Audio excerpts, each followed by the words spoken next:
Hi, I'm Michael the Hiking Hermit, and last summer I crossed the Pyrenees on foot. If you're interested in adventures like this, then follow my channel. Day 18 began with my shoulder pain being even worse than the day before. Every movement hurt and I could hardly use my arm.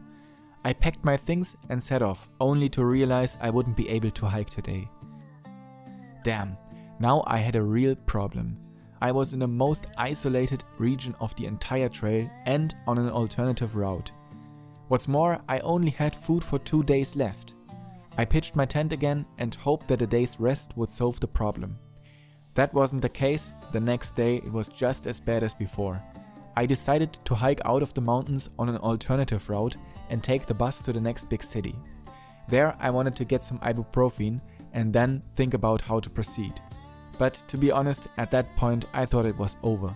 The pain was the worst I'd ever experienced, and to this day I don't know how I managed to get out of the mountains.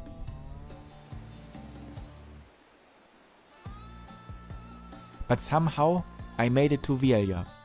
There I got some painkillers and rented an apartment for 3 nights. I spent most of the next few days lying down, eating and watching TV.